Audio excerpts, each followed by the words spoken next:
जितिया व्रत कब है आइए जानते हैं। आरंभ 14 सितंबर 2025 से सुबह 5:40 पर होगी। समाप्ति 15 दिसंबर 2025 से सुबह 3:06 पर होगी। व्रत आरंभ नहा खाए आम तौर पर 13 सितंबर को होता है। इस दिन स्नान के बाद भोजन ग्रहण किया जाता है और व्रत पूर्ण पारण 15 दिसंबर 2025 सुबह 6:10 से 8:32 के बीच होगी। पहला दिन 13 दिसंबर नहा खाए व्रती महिलाएं स्नान करके भोजन ग्रहण करती है। दूसरा दिन 14 सितंबर निर्जला उपवास पूरे दिन और रात तक पानी और भोजन का त्याग यानी निर्जला व्रत करती है। तीसरा दिन 15 दिसंबर व्रत पारण सुबह व्रत तोड़ा जाता है। फिर पूजा कथा अभिषेक आदि के साथ व्रत समाप्त होता है। पूजन और व्रत की कथा। पौराणिक कथा महाभारत में अश्वत्थामा ने अभिमन्यु के गर्भ में पल रहे थे बालक परीक्षित को मार डाला था। श्री कृष्णा ने उस बालक को पुनर्जीवित किया जिससे उसे नाम मिला जीवित पुत्रा का। उसी स्मृति में यह व्रत रखा जाता है। लोक माना जाता है कि इस व्रत पूजा से पुत्रा की लंबी उम्र सुख और कष्टों से मुक्ति सुनिश्चित होती है। यह व्रत बिहार, झारखंड, उत्तर प्रदेश और नेपाल के कुछ हिस्सों में विशेष रूप से लोकप्रिय है। बहुत समय पहले की बात है। एक गांव में एक परिवार रहा करता था। उस परिवार में बहू बेटा और सासू माँ थी। बहू बेटा बहुत अच्छे थे, अपना माँ से बहुत प्यार करते थे।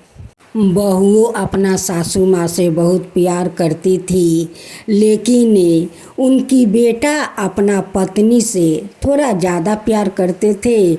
उसलिए सासू माँ वो अंदर से वो जलती थी और ऊपर से वो प्यार का नाटक दिखाती थी। बहू कुछ दिन के बाद एक खूब सुंदर पुत्रा को जन्म देती है। वो जन्म देते ही उनकी पति वो बहुत खुश हो गए कि आज मेरी पत्नी माँ बन गई या मुझे पापा बना दिया। देखते देखते उनकी बेटे 1 साल का हो गया। बहू एक दिन सासू माँ से वो पूछती है कि सासू माँ, इस बार मैं जिउतिया व्रत उठाऊंगी क्योंकि मैं तो माँ बन गई। मुझे जीवित भगवान मुझे एक संतान तो दिया है, मैं अपने संतान के लिए जीवित व्रत करूंगी।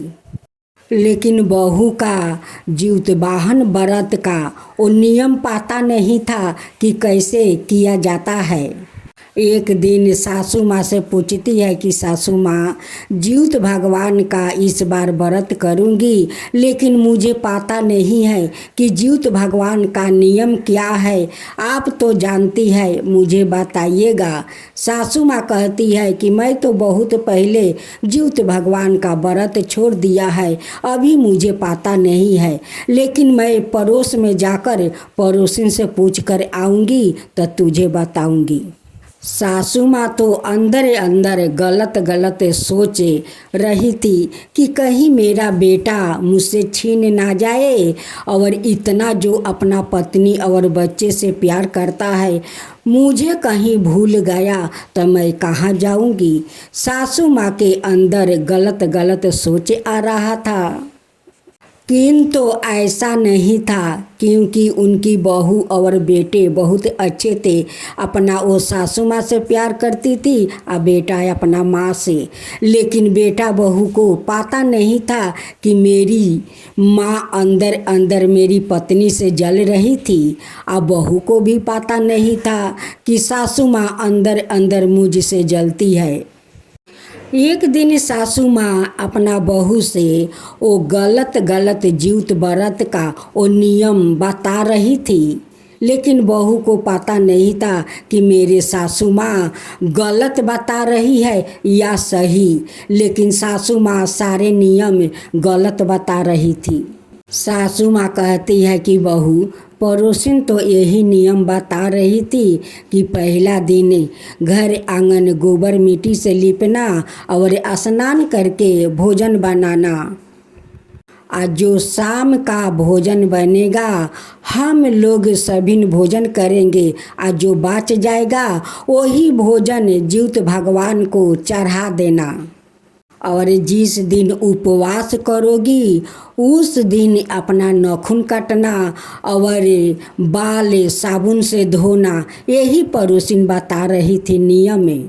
लेकिन पड़ोसिन का तो कुछ पता ही नहीं था कि कब उनकी सासू माँ आई थी और मुझसे नियम पूछी थी। इस बारे में वो पड़ोसिन का कुछ पता नहीं था।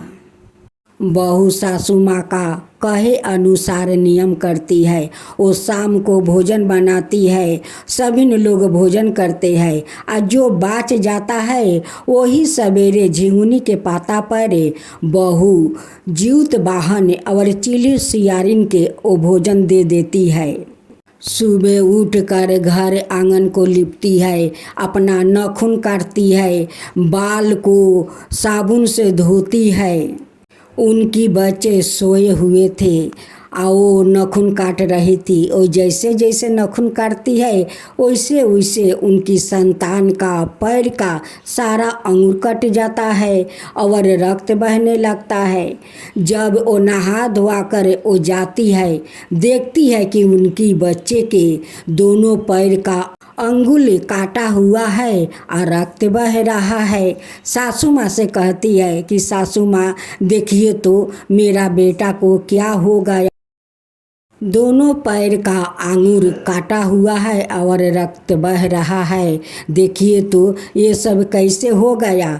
सासू माँ कहती है कि उनकी पैर में जो बाजू पहना रखी है वो लगता है पैर से पैर मारा है, उसी बाजू से लगता है उसकी आंगुर वो छूल गया होगा और रक्त बह रहा है। सासू माँ तो बहू को उल्टा सीधा बात समझा देती है। भोली भाली बहू तो अपना सासू माँ का बात वो मान लेती है। उस बालक पर जीवित भगवान का असीम कृपा था कि बालक को थोड़ा दर्द नहीं हुआ और उनकी आंगुल भी कट गया और रक्त बहने लगा। उनकी कृपा था, ये तो चमत्कार था। जीवित भगवान उनकी सासू माँ के आँख खोलना वो चाहते थे, क्योंकि सासू माँ अपना भोली भाली बहू को वो गलत गलत वो नियम बताई और बहू उसी राह पर चली। वो गंगा स्नान करने के लिए पड़ोसिन वो बहू को घर पर आती है और उनकी बच्चों को पैर देखकर कहती है कि बहू तुम्हारा बच्चा को क्या हुआ है, ये सारे आंगुल काटा हुआ है, रक्त बह रहा है।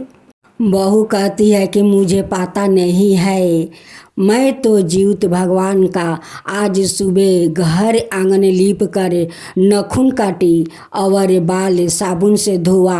ये तो नियम आप ही मेरे सासू माँ को बताई थी। ये बात सुनकर पड़ोसी ने बहुत अरसज में पड़ जाती है। कहती है कि बहू कब तुम्हारा सासू माँ मेरे घर गई थी और मैं कब तुम्हारा सासू माँ का ये नियम बताया था। पड़ोसिन कहती है कि तुम्हारी सासू माँ तो मेरे घर कभी गई थी नहीं और नहीं मुझसे नियम पूछी थी। ये तुमसे कहीं जलती तो नहीं है कि तुम्हें ये गलत गलत नियम बता कर और तुमसे गलत एक काम करवाई है। मुझे तो पता नहीं। पड़ोसिन कहती है बहू से कि देखो बहू, तुम जब घाट पर नहाने जाओगी तो जीउत भगवान से क्षमा मांगोगी, बोलोगी कि हे जीउत वाहन, मैं तो अनजान हूँ, मैं कुछ भी नहीं जानती, आपको नियम कैसे होता है नहीं होता है, जैसे जैसे सासू माँ नियम बताई है वैसे ही मैं किया है, मुझे क्षमा कर दीजिए और मेरा पुत्र को ठीक कर दीजिए। पड़ोसिन का कहे अनुसार बहू वैसा ही करती है, घाट पर जाती है या स्नान करती है और जीउत वाहन से वो क्षमा मांगती है और श्रद्धा भक्ति से जीउत भगवान को वो कथा सुनती है। इधर सासू माँ को प्यास लगती है, वो पानी लेने आंगन में जाती है और पैर स्लिप काट कर वो गिर जाती है और उनकी एक पैर टूट जाता है और दोनों आँख से अंधे हो जाती है, क्योंकि वो सासू माँ अपना बहू से वो गलत नियम जो करवाई थी उसकी शास्ति तो मिलना ही चाहिए। जब बहू घाट से या स्नान करके घर आती है तो देखती है कि उनकी सासू माँ आंगन में वो गिर गई है और उनकी एक पैर टूट गया है, उनकी दोनों आँख से अंधी हो गई है। जब अपना बेटा को वो पैर देखती है तो बेटा का अंगुली में कुछ भी दाग नहीं है, थोड़ा सा भी कटे हुए निशान नहीं है। वो तो जीउत भगवान चमत्कार कर दिया, उनकी बेटा को सारे अंगुली ठीक कर दिया, लेकिन सासू माँ का एक पैर तोड़ दिया। जीउत भगवान से रोती हुई हाथ जोड़कर वो मिनती करती है कि हे जीउत भगवान, मुझे क्षमा कर दीजिए, मैं पापिन हूँ, मैं अधर्मी हूँ, मैं अपना बहू से गलत नियम करवाई हूँ, मुझे क्षमा कर दीजिए, अब ऐसी गलती कभी नहीं करूँगी, आप क्षमा कर दीजिए। मैं भी अगले साल से आपको श्रद्धा भक्ति से अपने बेटे और पोते के लिए आपको व्रत करूंगी। उनकी रोना धोना सुनकर जीउत भगवान उनकी सपने में दर्शन देते हैं और कहते हैं कि जाओ, जिससे तुम गलत नियम करवाई हो उससे क्षमा मांगो और सारा करतूत अपना बहू और बेटे को बता दो, तभी तुम्हें क्षमा मिल सकती है। सासू माँ सुबह उठती है और अपने बहू बेटे से ये सारा करतूत को बताती है कि मेरे कारण तुम्हारा बच्चा को वो पैर काटा था, मैं ही बहू को नाखून काटने के लिए बोली थी, वो बाल धोने के लिए बोली थी, वो उपवास के दिन वो मेरा ही गलती है, मैं उन्हें गलत गलत नियम बताई थी, बहू का कोई दोष नहीं है। मुझे तुम दोनों क्षमा कर दो बेटा, क्षमा कर दो बहू, ऐसी गलती फिर मैं कभी नहीं करूँगी। क्षमा मांगने के बाद जीउत भगवान उनकी पैर ठीक कर देते हैं और वो अपना पैर पर वो चलने लगती है। अगले साल जीउत भगवान को वो धाम धूम से व्रत करती है।